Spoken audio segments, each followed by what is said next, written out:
not the only elf alive.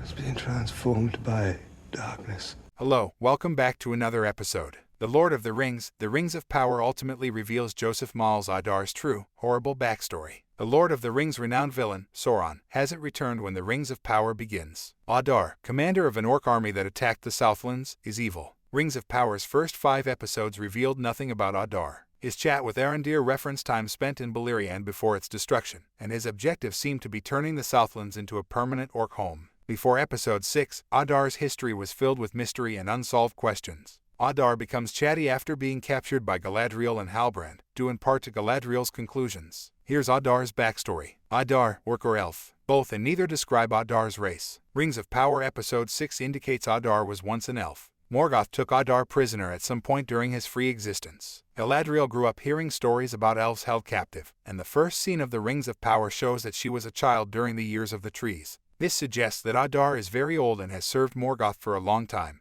The Rings of Power hasn't acknowledged it, but Morgoth's battle in Episode 1 was his second effort to take Middle-earth. First arrived millennia before Middle-Elven Earth's race awakened. When Morgoth observed the elves emerging, he kidnapped a few. The Valar intervened on behalf of the elves, bringing Morgoth back to Valinor until the Two Trees episode. Adar must have been one of the first elves to awaken in Middle-earth if he was taken by Morgoth. Adar and his fellow prisoners would have been tormented, twisted, and perverted into the first orcs. Morgoth did this to offend Ilúvatar, the elves' lover. One argues that Morgoth reared orcs from these initial Uruks, which explains why they have certain elvish features but are otherwise distinct. J.R.R. Tolkien never explains how the orcs were born, but Morgoth's capturing of elves is one theory. Hence, even Morgoth shouldn't be able to generate life, hence this is the most popular tale. Adar from Rings of Power believes this. Adar's Uruk powers. What talents, abilities, and attributes does Adar, an Uruk, have? Adar's survival after Morgoth's captivity demonstrates his elven immortality, and he and Arondir are the first to hear the Menorian horsemen nearing Turarad.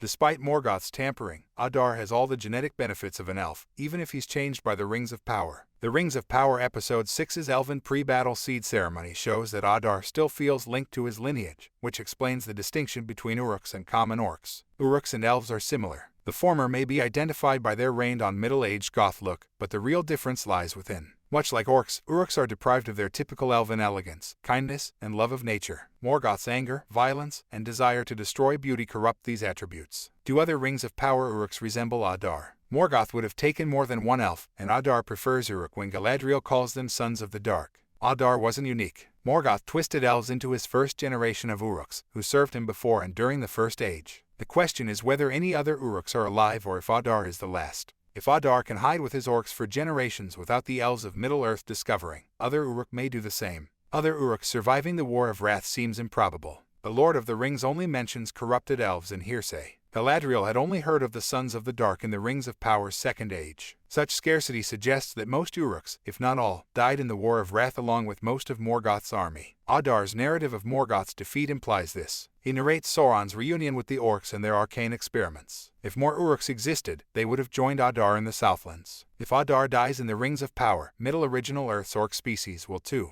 Adar and Sauron, what happened? Adar's elven roots and terrible fate are established by Galadriel's questioning skills. What happened after he served Morgoth as an orc commander during the War of Wrath? Rings of Power 6 contains hints. Adar says that following Morgoth's fall, Sauron sought power over flesh. The captive villain explains Morgoth's army marching north, which is Forodwaith, which Galadriel discovered in the Rings of Power Episode 1. Sauron's quest to obtain dominion over flesh leads to his ultimate creation of the One Ring to command humans' hearts and thoughts. These orc experiments may be Sauron's first step toward the ring. Adar, sick of seeing his children perish, says he murdered Sauron, although he's probably still alive. The Rings of Power Episode 6's opening sequence tells Adar's tale. Uruk tells his soldiers that the orcs threw off Sauron's bonds. The Ren Mithrin and Ethel Arnon are mentioned. These places indicate the Grey Mountains and the Efeldath range that surrounds Mordor, showing how Adar's army marched from Forodwaith to the Southlands. They would have traveled south to the mountains, then through Mirkwood or East Rivanion to Ethel Arnon. After crossing this second range, the orcs would have reached the Southlands, which the Rings of Power indicated was Morgoth's backup plan. In the Rings of Power, Adar's goals aren't as grand as Sauron and Morgoth's. His only goal seems to be giving the orcs a home, not controlling Middle-earth. Unlike Morgoth, Adar does not regard orcs as nameless slaves destined for battle. Thanks for watching,